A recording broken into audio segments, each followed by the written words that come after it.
नमस्ते आप सभी को। मैं रीना ढिल्लो एक बार फिर से स्वागत करती हूँ आपका अपने YouTube चैनल हिंदी विषय श्रृंखला में। तो भाई बच्चे कह रहे हैं कि हमें कहानी तो समझ में आ जाएंगी, आराम से हम खुद समझ लेंगे, परंतु जो निबंध है उनकी जो लैंग्वेज है वो बड़ी हार्ड है। तो आप उसको एक्सप्लेन करके सरल भाषा में हमें समझाने का प्रयास करें। तो इसीलिए मैं ये निबंध की सीरीज़ लेकर आई हूँ। सबसे पहले हम सारे निबंध करेंगे, उसके बाद आप जो कहोगे वो पढ़ा दूंगी। तो देख लेते हैं। सबसे पहला निबंध है दिल्ली दरबार दर्पण।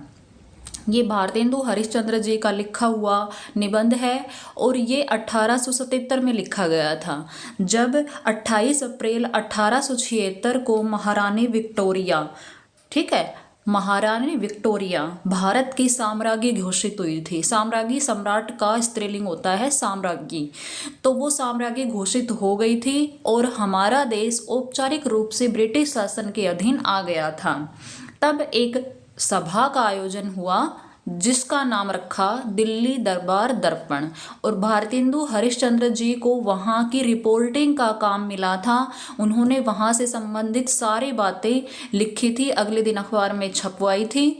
तो उन्होंने जैसा भी वहाँ जो देखा उसका वर्णन ही इस निबंध में है। कितने राजा वहाँ आए जो भारतीय राजा थे, और जो श्रीयुत वायसराय थे उन्होंने किस प्रकार से भाषण दिया, और जितने भी भारतीय राजा आए थे उनको क्या क्या जो भेंट दी गई, वो सारी बातें इस निबंध में हम पढ़ने वाले हैं। ठीक है, तो वही देख लेते हैं। लाइन टू लाइन मैं आपको पढ़ाने वाली हूँ, तो कहीं और आपको भटकने की आवश्यकता है नहीं। यदि आपको यहाँ से थोड़ी बहुत भी जानकारी मिलती है और आपके लिए उपयोगी है तो वीडियो को लाइक कीजिए और चैनल को सब्सक्राइब कीजिए। देखते हैं भाई, सबसे पहला निबंध हमारा हिंदी निबंध। जयति राज राजेश्वरी, जय युवराज कुमार, जय नृप प्रतिनिधि कवि, लिटन जय दिल्ली दरबार, स्नेह भरन तम हरन दो, प्रजन करन उजियार, भयो देहली दीप सो यह देहली दरबार। देहली यहाँ दिल्ली से संबंधित है। जो राज राजेश्वरी है, महारानी विक्टोरिया है, उसकी जय जयकार में ये जो एक दोहा लेखक ने लिखा है और बताया है कि किस प्रकार से दूर दूर के राजा आए हुए हैं और रानी का यशोगान कर रहे हैं, उनकी लंबी आयु की कामना की जा रही है, उनको बहुत सारा प्रेम, उन पर स्नेह बरसाया जा रहा है। तो ये सारी बातें हमें इसमें देखने को मिलती हैं। इसका जो प्रकाशन वर्ष है वो 1877 है। कई बुक में आपको और कुछ भी मिल सकता है, परंतु जो प्रामाणिक है वो यही है। और ये जो दिल्ली दरबार दर्पण था ये लगा था भाई 1 जनवरी को, 1 जनवरी को। ठीक है, ये याद रखना। आगे देखते हैं। सब राजाओं की मुलाकातों का हाल अलग अलग लिखना आवश्यक नहीं, क्योंकि सबके साथ वही मामूली बातें हुई, सबके साथ वही एक जैसी घटनाएं घटी। सब बड़े बड़े शासनाधिकारी राजाओं को एक एक रेशमी, क्या क्या, एक एक रेशमी झंडा और सोने का तमगा मिला। ठीक है, एक एक रेशमी झंडा और सोने का तगमा मिला। तमगा आना चाहिए, यहाँ पे ये गलत लिखा है, तगमा तमगा मिला। झंडे अत्यंत सुंदर थे। पीतल के चमकीले मोटे मोटे डंडों पर राजेश्वरी का एक मुकुट बना था और एक पट्टी लगी थी। अब जो पीतल के चमकीले डंडे थे, झंडे भाई किसी डंडे पर तो लगा रखे होंगे ना, तो उन जो वो डंडे थे, मोटे मोटे डंडे थे, उन पर जो राज राजेश्वरी मतलब महारानी विक्टोरिया का मुकुट बना हुआ था और एक पट्टी लगी थी। क्या लगी थी? एक पट्टी लगी थी जिस पर झंडा पाने वाले राजा का नाम लिखा था, और फर हरे पर जो डंडे से लटकता था स्पष्ट रीति पर उनके शस्त्र आदि के चिन्ह बने हुए थे। तो क्या था भाई कि जो वो पीतल के मोटे मोटे डंडे थे उनके ऊपर जो झंडा था, डंडों पर तो राजेश्वरी का मुकुट बना हुआ था और उनके ऊपर जो एक पट्टी लगी हुई थी, तो उस पट्टी पर राजा का नाम लिखा हुआ था जिस राजा को वो मिलने वाला था। तो सभी राजाओं के नाम पहले ही लिख लिए गए थे ताकि जब वो दरबार में आए तो उनको भेंट स्वरूप ये दिया जा सके। और फरहरे पर जो डंडे से लटकता, फरहरा जो झंडा होता है लहराता है हवा में, उस पर स्पष्ट रीति पर उनके शस्त्र आदि के चिन्ह बने हुए थे। अर्थात जिस राजा का जो शस्त्र मतलब हथियार जिसका वो प्रयोग करते हैं, चाहे वो भाला है, चाहे वह तलवार है, चाहे फरसा है, जिस भी शस्त्र का वो प्रयोग करते हैं उनका जो चिन्ह बना हुआ था। झंडा और तमगा देने के समय श्रीयुत वायसराय ने हर एक राजा से ये वाक्य कहे। प्रत्येक जो श्रीयुत वायसराय है इसका अहम रोल है इस दिल्ली दरबार दर्पण में। और जो भी इन्वर्टेड कोमा में होता है उसको आप ध्यान से पढ़ें, क्योंकि ये पूछा जाता है, अक्सर देखा है या तो सिंगल इन्वर्टेड कोमा में या डबल में जो पंक्तियां होती हैं वही आपसे फिर एग्जाम में पूछी जाती हैं कि ये पंक्तियां किसने किससे कही हैं। तो ये जो पंक्तियां हैं डबल इन्वर्टेड कोमा में ये श्रीयुत वायसराय ने कही हैं दिल्ली दरबार दर्पण के दौरान। मैं श्रीमती महारानी की तरफ से यह झंडा खास आपके लिए देता हूँ। प्रत्येक राजा से कहा है जो उनके हिंदुस्तान की राजराजेश्वरी की पदवी लेने का यादगार रहेगा कि ये जो समय है ये आप जब तक जिएंगे याद रखेंगे और आप जब मर जाएंगे आने वाली पीढ़ी भी इसको याद रखेगी। श्रीमती को भरोसा है जब कभी यह झंडा खुलेगा आपको उसे देखते ही केवल इसी बात का ध्यान न होगा कि इंग्लिस्तान के राज्य के साथ आपके खैरखाह राजसी घराने का कैसा दृढ़ संबंध है, वरन यह भी कि सरकार की यही बड़ी भारी इच्छा है कि आपके कुल को प्रतापी, प्रारब्धी और अचल देखे। कि जब आप इस झंडे को देखोगे तो बार बार आपको यही केवल ध्यान नहीं आएगा कि भाई जो अंग्रेजी राज घराना है उसके साथ हमारे अच्छे संबंध हैं, बल्कि आपको ये समझ में आएगा कि आप कितने प्रतापी हैं, आपको यहाँ बुलाया गया, आप कितने प्रसिद्ध हैं। तो ये आप सोचेंगे उस टाइम पे। और जो आपका कुल है वह प्रतापी बने, प्रारब्धी बने और अचल दिखे। मैं श्रीमती महारानी हिंदुस्तान की राजराजेश्वरी की आज्ञानुसार आपको यह तमगा भी पहनाता हूँ। ईश्वर करे आप इसे बहुत दिन तक पहने और आपके बाद यह आपके कुल में बहुत दिन तक रहकर इस शुभ दिन की याद दिलावे जो इस पर छपा है। तमगा जो मेडल होता है उसको तमगा बोलते हैं। जैसे कि किसी को भाई फर्स्ट गोल्ड मेडल मिलता है, किसी को सिल्वर, किसी को ब्रोंज, तो इस प्रकार से ये तमगा सभी राजाओं को पहनाया गया और आशा की कि आप इसे कई दिनों तक पहने और आपके बाद जो आपका राजपाट संभाले वो पहने। शेष राजाओं को उनके पद के अनुसार सोने या चांदी के केवल तमगे ही मिले। किलात के खां को भी झंडा नहीं मिला, पर उन्हें एक हाथी जिस पर 4000 की लागत का होदा था। अब ये बड़ा ही इम्पोर्टेंट है भाई, इसको आप ज़रूर ध्यान रखें कि जो किलात खां होना चाहिए, ये इसको झंडा नहीं मिला, इसे क्या मिला, एक हाथी और जिस पर 4000 की लागत का होदा था। जड़ाऊ गहने, घड़ी, कार, चाबी, कपड़े, कमखाब के थान वगैरह सब मिलाकर 25,000 की चीज़ें तोहफे में मिली। ठीक है, तो उनको ये सारी चीज़ें मिली, ना कि कोई झंडा मिला, ना कोई तमगा मिला। उनको 4000 की लागत का हाथी मिला और उस पर जो जड़ाऊ गहने मिले, घड़ी, कार और कपड़े और ये सब चीज़ मिला करके 25,000 की थी। यह बात किसी दूसरे के लिए नहीं हुई थी, इसके सिवाय जो सरदार उनके साथ आए थे उन्हें भी किश्तियों में लगाकर 10,000 रुपये की चीज़ें दी गई। जो सरदार उनके साथ आए थे उनको भी 10,000 रुपए की चीज़ें दी गई। प्राय लोगों को इस बात के जानने का उत्साह होगा कि खां का रूप और वस्त्र कैसा था, कि जो किलात खां आए थे उनका रंग रूप कैसा था और उन्होंने किस प्रकार के वस्त्र पहन रखे थे।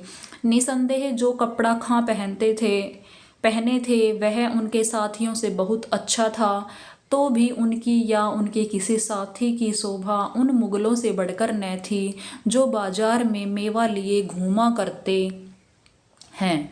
ठीक है, हाँ कुछ फर्क था तो इतना था कि लंबी घनी दाढ़ी के कारण खां साहिब का चेहरा बड़ा भयानक लगता था। इन्हें झंडा न मिलने का कारण यह समझना चाहिए कि यह बिल्कुल स्वतंत्र हैं। इन्हें आने और जाने के समय श्रीयुत वायसराय गलीचे के किनारे तक पहुंचा गए थे, पर बैठने के लिए इन्हें भी वायसराय के चबूतरे के नीचे वही कुर्सी मिली थी जो और राजाओं को। अब पता चल रहा है किलात खां कौन है। किलात खां एक स्वतंत्र राजा है। वह उसने इनकी जो गुलामी स्वीकार नहीं की है बाकी राजाओं की तरह, परंतु उसका जो बैठने का स्थान था वो बाकी राजाओं के साथ ही था। खां साहिब के मिजाज में रूखापन बहुत है, मतलब वो कड़वे बोल बोलते हैं। एक प्रतिष्ठित बंगाली इनके डेरे पर मुलाकात के लिए गए थे। खां ने पूछा, क्यों आए हो? बाबू साहिब ने कहा, आपकी मुलाकात को, कि आपसे मिलने आए हैं। इस पर खां बोले कि अच्छा, आप हमको देख चुके और हम आपको, अब जाइए। बस इतना ही कहकर वो चले गए। तो ये बड़ा रूखा व्यवहार करते हैं।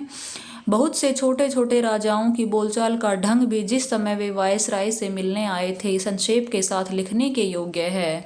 कोई तो दूर से ही हाथ जोड़ाए और दो एक ऐसे थे कि जब एडिकोंग के बदन झुकाकर इशारा करने पर भी उन्होंने सलाम न किया तो एडिकोंग ने पीठ पकड़कर उन्हें धीरे से झुका दिया। कि एक अंग्रेज जो सैनिक है इसने ऐसा किया। कोई बैठकर उठना जानते ही न थे, यहाँ तक कि एडिकोंग को उठो कहना पड़ता था। कोई झंडा, तमगा, सलामी और खिताब पाने पर भी एक शब्द धन्यवाद का नहीं बोल सके, और कोई बेचारे इनमें से दो ही एक पदार्थ पाकर ऐसे प्रसन्न हुए कि श्रीयुत वायसराय पर अपनी जान और माल निछावर करने को तैयार थे।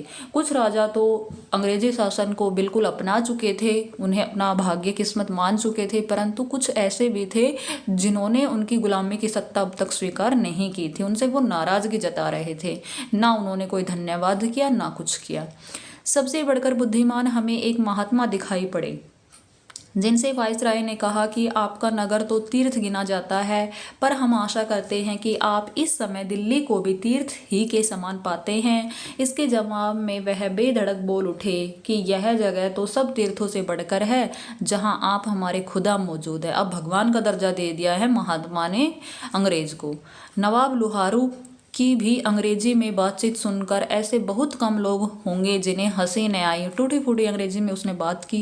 नवाब साहिब बोलते तो बड़े धड़ाके से थे, पर उसी के साथ कायदे और मुहावरे के भी खूब हाथ पांव तोड़ते थे कि उन्हें लिहाज नहीं रहता था, मर्यादा का उल्लंघन करते थे।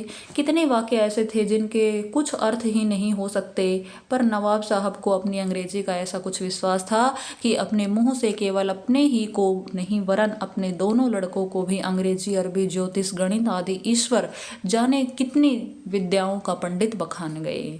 नवाब साहब ने कहा कि हमने और रईसों की तरह अपनी उम्र खेल कूद में नहीं गंवाई, वरन लड़कपन से ही विद्या के उपार्जन में चित्त लगाया और पूरे पंडित तथा कवि हुए, जबकि वो ऐसे है नहीं, केवल अपने मुंह से अपनी बड़ाई कर रहे हैं।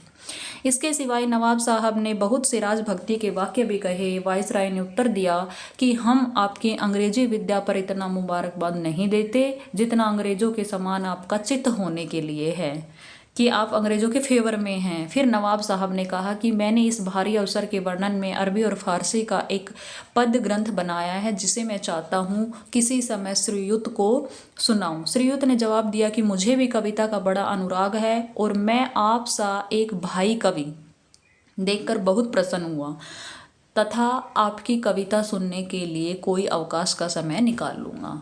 अब देखो, जो श्रीयुत वायसराय है उसने किसको, नवाब साहब को अपना भाई कवि, ठीक है, नवाब साहब को अपना भाई कवि कहा है, अर्थात ब्रदर पोइट, क्योंकि उसको भी कविता करने का बड़ा चाव है। तो कहता है कि मैं ज़रूर कोई ना कोई दिन निकालूंगा। तो वो क्या करते हैं, 29 तारीख को डिसाइड करते हैं। 29 तारीख को सबके अंत में महारानी तंजोर वायसराय से मुलाकात को आई। 29 तारीख को सबके अंत में, सबसे लास्ट में महारानी तंजोर वायसराय से मुलाकात के लिए आई। ये ताश का सब वस्त्र पहने थी और मुंह पर ताश का नकाब पड़ा हुआ था। एक झीना कपड़ा होता है ताश का।